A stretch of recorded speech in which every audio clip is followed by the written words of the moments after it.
Okay, third time's the charm. So I'm going to tell you about my skiing trip. Um, it was in Megève. So this place is really special to me for the simple reason that since I was 2 or 3, basically, my mom and dad used to bring me there, and that's where I learned to ski. It's a really special place to me because it in the center of the town you've got no cars, and so when you're little and there's no cars and it's everything's like decorated Christmassy and everything, and you just feel so safe, and you're apart from Paris and all that stuff it kind of leaves behind, and it's just obviously you kind of grow attached to a place like that. I'm finally here. Yes, except me. Sorry. It's also special to me because it's where kind of all the family reunited there, because my grandma's cousin has a place in the same building as well. So it's a really family thing where we used to have dinners together, play card games, and it's just, yeah, I just love it.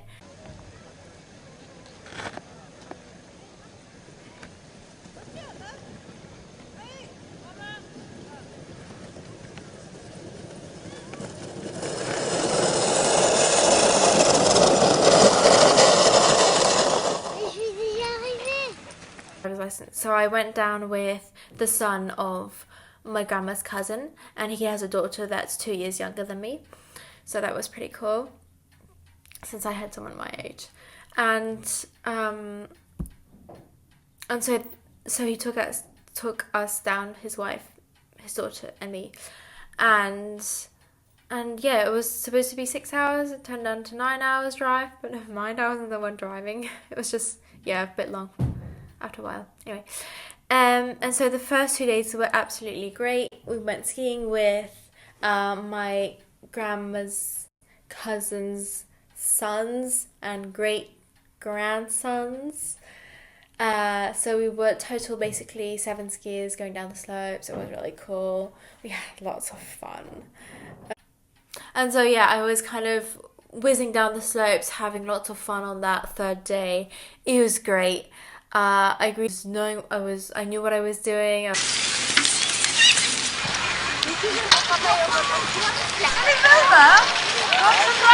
was like, okay, I'm confident in my skis and in my skiing, and I was just like, yep, okay, we're good. And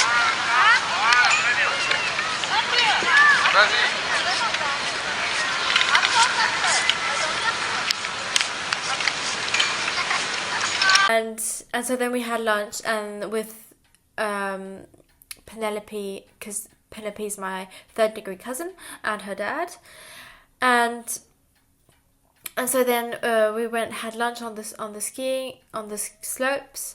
It was great, and then he decided to do a black slope. So like there's different phases depending also on the terrain and how and all these circumstances. Anyway, not important. Also on black slopes, on some of the black slopes in the French Alps, there's like a machine that comes on the slopes, that comes in the evening, once everyone's gone, and makes them nice and neat. And on the black slopes, usually they don't do it because it's a hard level, so people are considered to know how to ski down those slopes, and as well as that, as the slope is steepest as you can have, it's harder for the machines, I guess. So consequently, when they don't have the machine, there's like little bumps on the slope, and so that was the case on the I'm gonna say 4. And so on the first phase, so when you go down the slope and there's bumps, you have to go around them. So yeah, like bump, go around,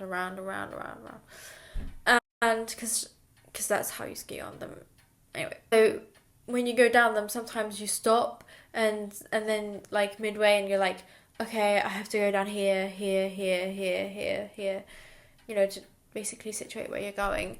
And I stopped and I lost my balance, and then since I lost my balance, I fell, and then I didn't get straight back up because I was kind of tired. I had just eaten, so I was like, and so then my body turned towards the slope, towards the down.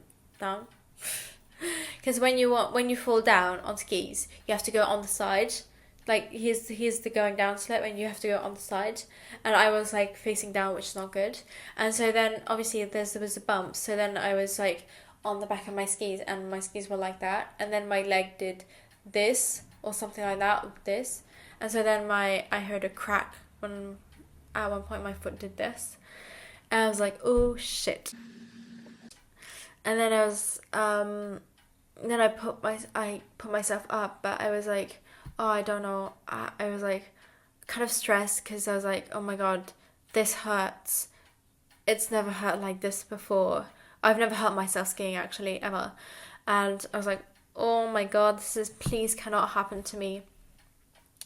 And then I got up and then I continued because this was the first phase of the slope. And then the second phase, it was kind of flat but still going down a bit hill, and I was just doing like big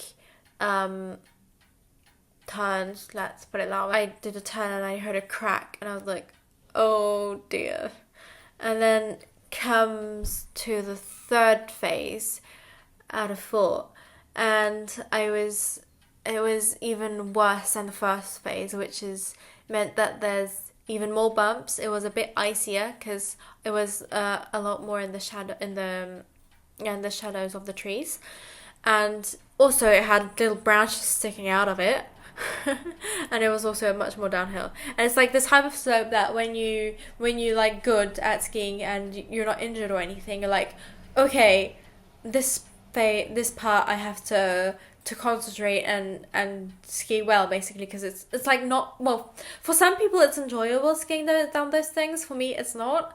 I don't mind the sharpness of a slope, however I don't like the bumps, or the iciness, but who cares about that anyway. And so I was like, okay, I'm not gonna do that. I'm so scared to break something. Let's take my skis off. And so I take my skis off and to go down on my bum, obviously. And so I start carrying my skis on my hand, like going down. Oh, what is that? No. Okay, never mind. Sorry.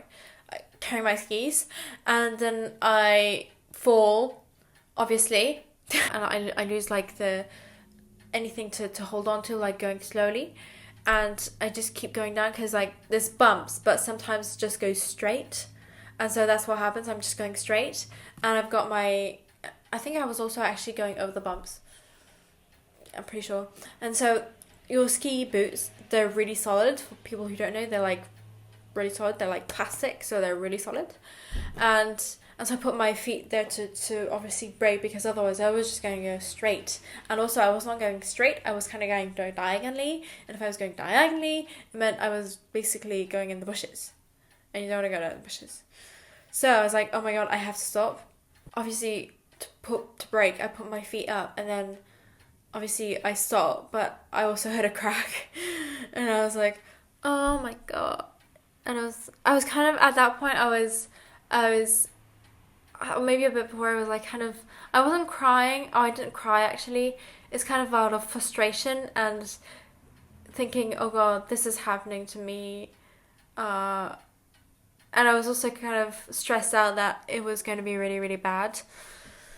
And that the pain was just going to worsen.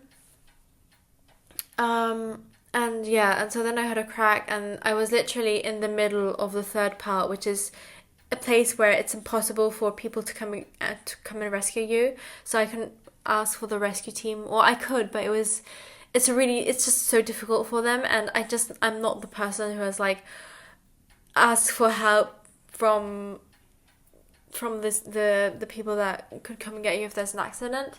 And it's just not me. I just hate it. It's kind of like, oh my god, please help me. It for some people, I mean, when it's not me, I'm like, oh my god, the poor person. But when it's me, I'm like, oh, I'm attention seeker. I just want people to look at me, poor me, you know. But when it's other people, I'm like, oh, that poor person. She must be in so much pain. I hope she gets well. That's what I'm thinking. But when it's me, I'm like, dude, get up, you can get up. Anyway, kind of really difficult, more psychologically more than anything, because I was halfway through the slope where my third crack had happened, and I was like, oh my god, there's still the half, like that part to go, and I'm like, please, please, please, I don't want to hurt any more of my legs. I'm in pain. I just want to go home. Please bring me home. I want to be home, basically. And so I finish the third part basically, and then it's basically the fourth part is a easy, because it's basically on the way to the ski lift, so it's kind of, yeah, it's kind of the easiest part, let's put it that way. And then I had to take another ski lift to then go down like another slope, and then take another ski lift, and then finally have someone to pick up my skis, and I obviously had to then walk to the apartment, which is alright. It's like a 5-minute walk, but like when you've got a sore leg, you're like, oh my god, this is the end of the world, I'm never gonna get there. Anyway, so then I'm like, oh, this is fine, it doesn't hurt that bad. And then the doctor, he was so he took my leg, my thigh and my leg, and he was doing like this with it, basically, to feel if it was in place or something. And so he said, I'm not quite sure what it is. And I said, okay, let's go and take a scan. And so this particular scan is just for the bones. And so he scanned, and I was lying down, and he said, okay, there's nothing on the bones, so nothing's broken. I knew nothing was broken, because otherwise I would be in so much pain. Anyway, and then he took my leg, and he did like this, and he's like, yeah, you have, what is it called? You have a cruciate ligament. I was like, oh god. It honestly doesn't hurt that bad, and then he said, oh, you either have to operate or you don't, it's a choice, but know that like if you just want to ski, like do like a walk down the slopes, basically, if you just want to do it easy, basically, you don't need to operate, and especially if you ski once a year, which is my case. And then he said, but if you want to like really go down the slopes and everything like that, and like, then you should operate. And I was like, oh, okay, I don't know, because I'm kind of like in between both. I ski well and strongly. I mean, I'm not like I'm not going slowly. Anyway, and but I also ski like once a year, basically. So it's kind of like, oh, I don't know. And then, so I'm not the only person in my family to have this. It's basically a broken muscle. That's what it is, basically. I think it's the muscle that crosses over in your knee.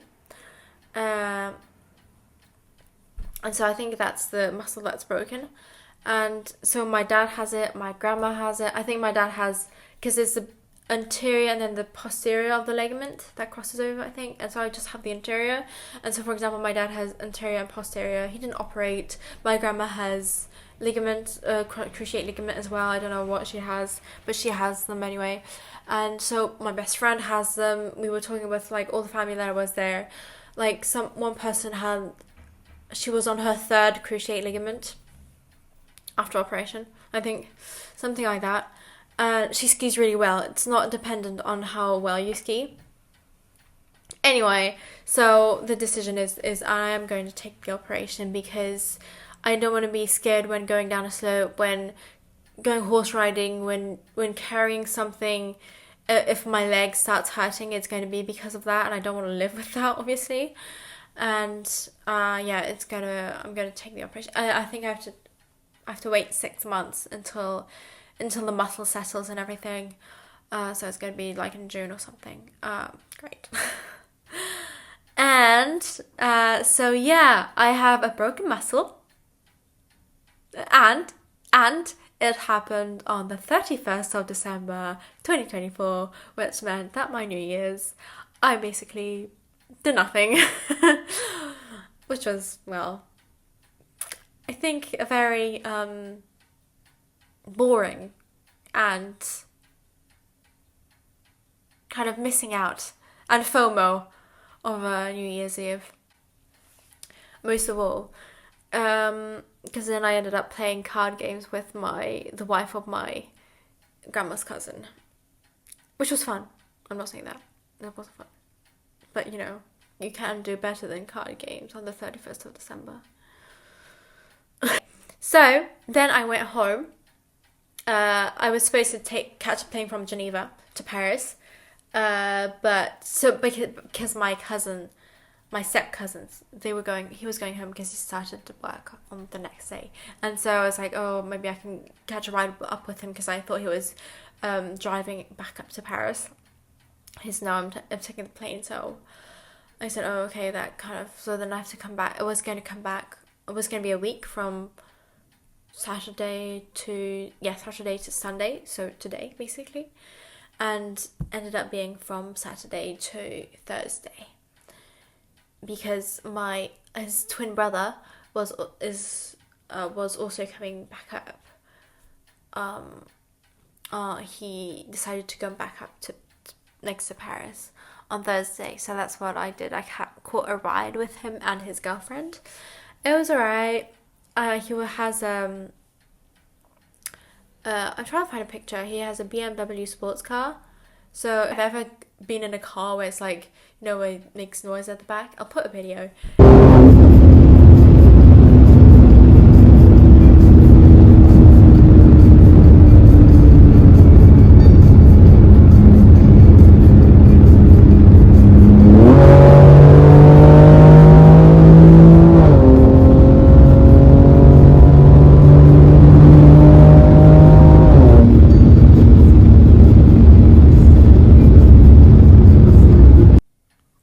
It's cold now. And then I went home, and now I'm in my grandma's apartment because it has a lift, whereas my apartment does not have a lift. And in the next 3 days I have to move back to my apartment, go up and down those 4 flights of stairs with a broken muscle, which I'll tell you is not great. Anyway, so yeah, I'm going to have an operation. I have to go and take another scan so that because obviously the doctor is not sure at 100% what my leg has. It's my right knee, and so I have to go and take a scan so that you're 100% clear before obviously we operate and anything, and just to be sure that everything's in place. But yeah, so moral of the story is, be careful going down a ski slope. Be like physically in shape when you go skiing, because it's just not a walk down the hill. Especially if you do like good skiing. Even if you're a good skier, you can still get hurt really easily. Well, anyway, you get the point. Be careful. And yeah, even if you do break something, the story is not finished. So you never know what might happen. I don't think that's a good moral of the story.